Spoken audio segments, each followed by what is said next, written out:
Welcome ត្រឡប់មកវិញជាមួយ Kimchi Flax ថ្ងៃនេះផងដែរ admin នឹងនាំអ្នកទាំងអស់គ្នាទៅជួបជាមួយនឹងរឿង Cash Hero episode ទី6បើក្បាលដំបូងមកភ្លាមយើងឃើញថាឥឡូវគឺអាណាបានដឹងហើយថាជូណាថានណាគឺគេបានលួចយកធម្មពលដែលបានបូមចេញមកហ្នឹងពី lab ទៅអស់តែម្ដងអ្នកទាំងអស់គ្នាឥឡូវ admin ណាអត់តនឹងថាតើសាច់រឿងបន្តអាណានឹងធ្វើយ៉ាងម៉េចជាមួយនឹងជូណាថានទេប៉ុន្តែ admin នឹងនាំអ្នកទាំងអស់គ្នាទៅទស្សនាតពីវគ្គមុនវិញដែលបន្តពីអេពីសូតមុនផងដែរយើងឃើញថាឥឡូវជូណាថានបានបញ្ជាគ្នារបស់គេនឹងឲ្យមកចាប់សាំងអ៊ុងហើយប៉ុន្តែអ្នកទាំងអស់គ្នាគឺសំណាងល្អមែនតែនពេលនោះផងដែរប៉ូលីសគឺបានមកដល់ទាន់អញ្ចឹងគ្នារបស់សាំងអ៊ុងដែលមានលោកពូហូអ៊ីននិងអ៊ុនមីផងដែរពួកគេក៏បានឆ្លៀតឱកាសរត់រីឯក្រុមរបស់ជូណាថានវិញក៏ពួកគេអត់ហ៊ានមានសកម្មភាពអីបន្តទៀតដែរដែលនឹងឯអ្នកទាំងអស់គ្នាមូលហេតុដែលសាំងអ៊ុងជាមួយនឹងលោកពូហូអ៊ីនហើយអ៊ុនមីបញ្ញាប់រត់លឿននោះផងដែរគឺដោយសារតែការពីវគ្គមុននៅពេលដែលសាំងអ៊ុងត្រូវបានពូប៉ូលីសចាប់ហ្នឹងគឺគាត់បានគំរាមសាំងអ៊ុងហើយថាបើសិនជាគាត់ចាប់បានសាំងអ៊ុងនៅកន្លែងណាម្ដងទៀតនោះហើយគាត់នឹងអត់ឲ្យសាំងអ៊ុងរត់បានទេគាត់នឹងធ្វើការស៊ើបអង្កេតអីច្រើនទៅលើសាំងអ៊ុងអញ្ចឹងទៅបន្ទាប់ពីការរត់របស់សាំងអ៊ុងហើយឥឡូវគេក៏បានមកដល់កន្លែងញ៉ាំអាហារពេលល្ងាចជាមួយនឹងមីនស៊ុកដែលការមកដល់នោះផងដែរគឺអត់មានដូរកៅអៅទេគឺគេបានមកទាំងមើលទៅខ្លួនឯងនឹងសម្មេមសម្មុំហើយកៅអៅរបស់គេក៏បានលហៃខ្ទេចខ្ទីអស់ផងដែរដល់ពេលនោះចង្រៃមែនតើណាទាំងអស់គ្នាពូប៉ូលីសក៏បានមកដល់ទីនោះដែរហើយក៏បាននិយាយគ្នាជាមួយនឹងមីនស៊ុកការព្យាយាមការពារប្តីខ្លួនឯងដែលថាឲ្យប៉ូលីសនឹងនៅណានៅពេលដែលសាំងអ៊ុងព្យាយាមកំពុងតែចាប់មនុស្សចិត្តអាក្រក់ប៉ូលីសដេកលក់មែនហើយពេលនោះប៉ូលីសអត់និយាយច្រើនទេក៏បានចាប់យកសាំងអ៊ុងទៅប៉ុស្តិ៍តែម្ដងដោយធ្វើឲ្យមីនស៊ុកណាទាំងអស់គ្នាពិតជាអស់សង្ឃឹមហើយមើលទៅអាណិតគ្នាមែនតែនដែលមូលហេតុដែលចាប់នឹងផងដែរណាទាំងអស់គ្នាដោយសារតែរឿងឆនព្រោះតាំងពីដំបូងនឹងគឺគេឃើញសាំងអ៊ុងអារឿងទាញឡាននឹងម្ដងហើយមិនត្រឹមតែប៉ុណ្ណោះទេគឺឃើញលិខិតខ្ចីលុយរបស់សាំងអ៊ុងអាការនៅវាយគ្នាក្នុងទឹកនឹងម្ដងទៀតមិនត្រឹមតែប៉ុណ្ណោះទេសាំងអ៊ុងក៏បានមកធ្វើឲ្យបាក់ដំបងរបស់ប៊ុំហា company ទៀតអញ្ចឹងប៉ូលីសក៏បានចាប់គេយកទៅដែលនៅពេលដែលគេនៅក្នុងប៉ុស្តិ៍ប៉ូលីសនោះផងដែរជូណាថានក៏បានទៅរកគេហើយជូណាថានណាក៏បានគំរាមតាក់ទងជាមួយនឹងសុវត្ថិភាពរបស់មីនស៊ុកនៅក្នុងវគ្គបន្តមកទៀតនេះយើងឃើញថាឥឡូវសាំងអ៊ុងត្រូវប៉ូលីសនាំគេយកទៅកន្លែងណាមួយទៀតហើយដែលនៅពេលនោះផងដែរនៅក្នុងឡានប៉ូលីសនោះតាមពិតទៅគឺមិនមែនជាប៉ូលីសទេគឺជាប៉ូលីសคล้ายៗដែលពួកគេគឺសុទ្ធតែជាក្រុមរបស់ជូណាថានទាំងអស់ដោយសារតែសាំងអ៊ុងគិតថាពេលនេះមីនស៊ុកក៏ប្រហែលជាមានគ្រោះថ្នាក់ដែរអញ្ចឹងគេក៏បន្ថយវាយពួកនោះតែម្ដងដែលវាយនឹងផងដែរស្រាប់តែមានបរិសម្នាក់នៅក្នុងចំណោមប៉ូលីសคล้ายៗនោះក៏បានហុចលុយឲ្យទៅកាន់សាំងអ៊ុងហើយក៏បាននិយាយប្រាប់គេថាបន្តិចទៀតត្រូវតែទប់ដង្ហើមដែលភ្លាមនោះផងដែរយើងឃើញថាក៏មានឡានធំមួយបានបើកបុកឡានប៉ូលីសនោះតែម្ដងដែលបណ្ដាលឲ្យពួកគេក៏ធ្លាក់ចូលទៅក្នុងទឹកដែលនឹងឯអ្នកទាំងអស់គ្នាមែនតែនទៅម្នាក់ដែលជួយសាំងអ៊ុងនៅក្នុងឡាននឹងក៏ពិតទៅគឺជាកូនក្រុមរបស់អាណាសដែលនៅពេលដែលសាំងអ៊ុងចេញពីទឹកមកវិញគេក៏បានឃើញអាណាក្រុមរបស់អាណាហើយជាមួយនឹងលោកពូហូអ៊ីននិងអ៊ុនមីផងដែរក្នុងវគ្គបន្តមកទៀតនេះយើងឃើញថាឥឡូវគឺមីនស៊ុកកំពុងតែរត់ចេញពីក្រុមរបស់ជូណាថាននឹងហើយនាងពិតជាឆ្លាតនាងបានរត់ទៅដល់កន្លែងគៀនមួយហើយក៏បានខលទៅអ៊ីចុងចាហើយប្រាប់គាត់ថានឹងហើយដោយសារតែប្តីជាអ្នកខ្ចីលុយអញ្ចឹងនាងប្រកាសជាអ្នកធានាហើយអញ្ចឹងឥឡូវនាងកំពុងតែមានគ្រោះថ្នាក់តើលោកស្រីអាចមាននរណាគេមកជួយនាងបានអត់ដែលភ្លាមនោះអ៊ីចុងចាអត់និយាយច្រើនទេគាត់មើលទៅរៀងខ្វល់ពីពួកនឹងដែរក៏បានឲ្យកូនក្រុមរបស់គាត់មកការពារមីនស៊ុកតែម្ដងនៅក្នុងវគ្គបន្តមកទៀតនេះយើងឃើញថាឥឡូវពួកគេបានជួបគ្នាហើយដោយអាណាជាមួយនឹងលោកពូហូអ៊ីនហ្នឹងគឺមែនតែនទៅពួកគេបាននិយាយចរចាគ្នាពីលើកមុនដោយសារតែអាណាហ្នឹងមករកពួកគេដើម្បីឲ្យជួយនាងអញ្ចឹងលោកពូហូអ៊ីនណាក៏បានពឹងនាងវិញឲ្យជួយសាំងអ៊ុងអញ្ចឹងអាណាក៏បានប្រាប់ពួកគេថាឥឡូវប៉ូលីសលែងតាមសាំងអ៊ុងហើយដោយសារតែអាណាហ្នឹងចេញមុខមកធានាមកអីណាណីចឹងទៅហើយនាងក៏បានប្រាប់ពួកគេថាឲ្យជឿនាងទៅ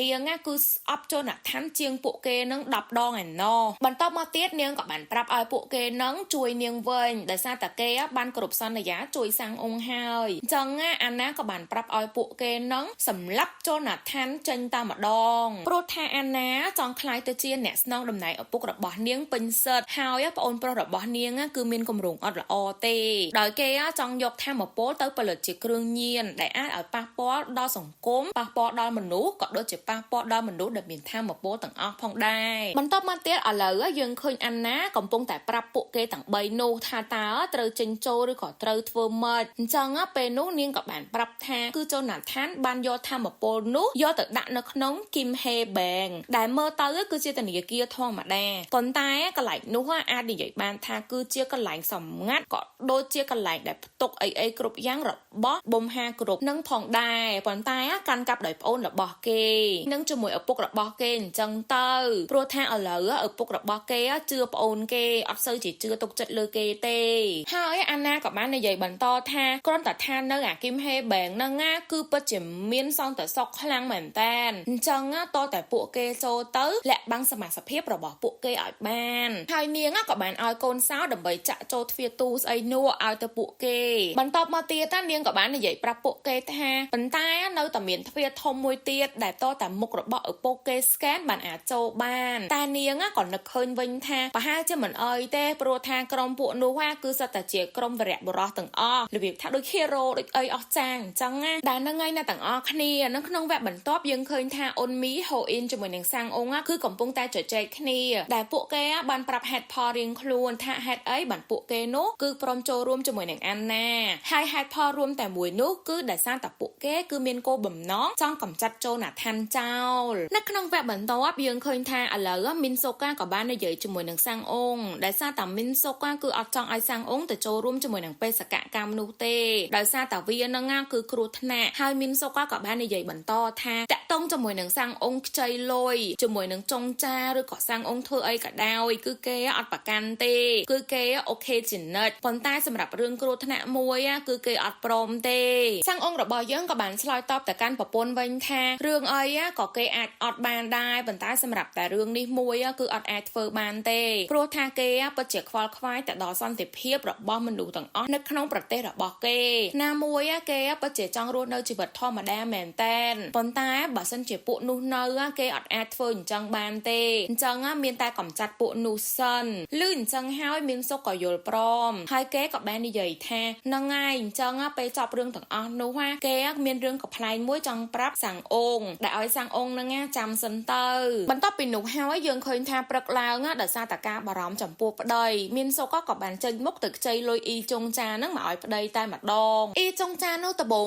គាត់អត់ព្រមទេគាត់ក៏បាននិយាយថាហេតុអីក៏យកគាត់មកពាក់ព័ន្ធជាមួយនឹងរឿងប្តីរបស់នាងប៉ុន្តែមានសុកក៏បានឆ្លើយទៅវិញថាសាំងអងអត់ដឹងទេប៉ុន្តែគេដឹងថាកន្លែងគីមហេបែងឬក៏ធនាគារគីមហេនឹងកាលមុនណាគឺជាកន្លែងរបស់ចុងចាឡូននឹងឬក៏ក្រុមហ៊ុនខ្ចីលុយរបស់អ៊ីនឹងអញ្ចឹងគាត់ប្រកាសជាចង់បានកន្លែងនឹងវិញបានជាគាត់នឹងឲ្យសាំងអងពាក់ព័ន្ធជាមួយនឹងគាត់តាំងពីដំបូងគុំគាត់ថាមីនសុកក៏អត់ដឹងឲ្យសោះមីនសុកក៏បាននិយាយបន្តទៅកាន់អ៊ីនោះថាបើសិនជាចង់ប្រើប្តីរបស់គេគឺអាចប្រើបានប៉ុន្តែគេមិនអនុញ្ញាតឲ្យប្រើ free ទេត្រូវតែធ្វើមិនឲ្យប្តីរបស់គេមានលុយកាន់នៅពេញដៃសិនបន្ទាប់មកទៀតអ៊ីចុងចានោះផ្លឹកអស់មួយសន្ទុះក៏និយាយថាហើយសាំងអងនឹងពិតជាមានប្រពន្ធដល់ពូកែម្នាក់មែនដែលតែងតែជួយមើលថែគេហើយជឿជាក់លើគេបន្ទាប់ពីបានលុយហើយមីនសុកក៏បានយកលុយនោះទៅឲ្យសាំងអងបន្ទាប់មកទៀតឥឡូវបេសកកម្មរបស់សាំងអងនិងក្រុមរបស់គេក៏ត្រូវបានចាប់ផ្ដើមហើយដែលនៅពេលដែលពួកគេចូលទៅកាន់ធនាគារគីមហេនោះផងដែរអាណាគឺកំពុងតែលបមើលនៅខាងលើហើយនាងក៏បានឲ្យដំណឹងទៅកាន់ក្រុមរបស់នាងថាធ្វើម៉េចត្រូវតែចាប់សាំងអងឲ្យបាននៅពេលដែលពួកគេនឹងយកបានបំពង់ធម្មពលដែលโจนาธานលួចទៅហើយត្រូវយកពួកគេទៅខ្ចប់ជាកាដូដើម្បីបញ្ជូនឲ្យឪពុករបស់គេដែលនឹងឯងអ្នកទាំងអស់គ្នាក៏ប៉ុន្តែអាណាគឺគ្រាន់តែប្រើប្រាស់គ្នារបស់សាំងអងនឹងតែប៉ុណ្ណោះគ្មានបំណងល្អជាមួយនឹងពួកគេទេនិយាយទៅមនុស្សគាត់អាចថាជាមនុស្សអាត្មានិយមគិតតែពីទ្រព្យសម្បត្តិគិតតែពីខ្លួនឯងដែលនឹងឯងអ្នកទាំងអស់គ្នាអញ្ចឹងយើងឃើញហើយនៅពេលដែលអាណាកំពុងអបជានឹងផងដែរគ្នារបស់គេគឺកំពុងតែរងចាំនៅចិត្តនឹងឯងដែលឥឡូវយើងទៅមើលបេសកកម្មរបស់ក្រុមសាំងអងវិញដែលនៅពេលនេះសាំងអងនិងអ៊ុនមីកំពុងតែអង្គុយចាំនៅខាងក្រៅរីឯលោកពូហូអ៊ីនបានបង្ហាញកូនសោទៅកាន់បុគ្គលិកនៅទីនោះហើយពួកគេក៏បានបើកឲ្យគាត់ចូលដែលនៅពេលដែលគាត់ចូលទៅដល់ឥឡូវ គឺគាត់បានមកដល់កន្លែង locker ឬក៏ទូដែរចាយហើយអូនមីក៏បានទៅខាងក្រៅបន្ទាប់មកទៀតសាំងអ៊ុងក៏បានមកជួបជាមួយនឹងបុគ្គលិកនៅ counter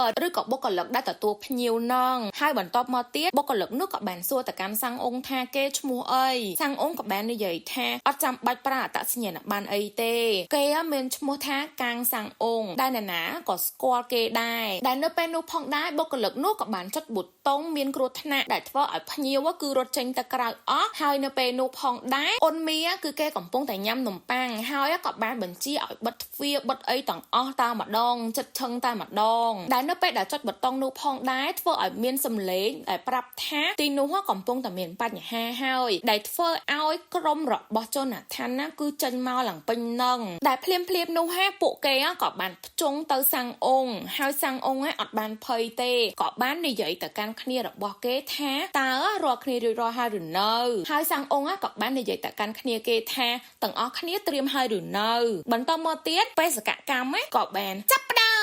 មអ្នកទាំងអស់គ្នាឥឡូវអេពីសូតទី6របស់យើងត្រូវបានបញ្ចប់ហើយអញ្ចឹងសម្រាប់បេសកកម្មរបស់យើងអេដមីននឹងនាំអ្នកទាំងអស់គ្នាទៅទស្សនានៅក្នុងអេពីសូតទី7វិញតើអ្នកទាំងអស់គ្នាគិតថាសាច់រឿងក្នុង Cash Hero នេះគួរឲ្យចាប់អារម្មណ៍ដែរអត់បើសិនជា admin ណាគឺចាប់អារម្មណ៍តាំងពីចំណងជើងមានន័យថាលុយបុកជាមួយនឹង hero ហើយបើសិនជាយើងនិយាយលឿនទៅឬក៏និយាយចប់គ្នា Cash Hero អញ្ចឹងស្ដាប់យូរទៅដូចជាមានន័យថាលុយស្មើនឹង0ឬក៏អស់លុយឲ្យលីងតែម្ដងពិតជាក៏ប្លែកហើយគួរឲ្យចាប់អារម្មណ៍ខ្លាំងមែនតើអញ្ចឹងបើសិនជាអ្នកទាំងអស់គ្នាចង់ដឹងថាតើសាច់រឿងរបស់យើងបន្ទាប់មានរឿងអីខ្លះកើតឡើងជាមួយនឹងសាំងអ៊ុងហើយក្រុមរបស់គេកុំភ្លេចចាំតាមដានទស្សនាភាពបន្តផងដែរ admin អរគុណច្រើនមែនតើដែលអ្នកទាំងអស់គ្នាតែងតែចំណាយពេលជាមួយ Kimchi Flash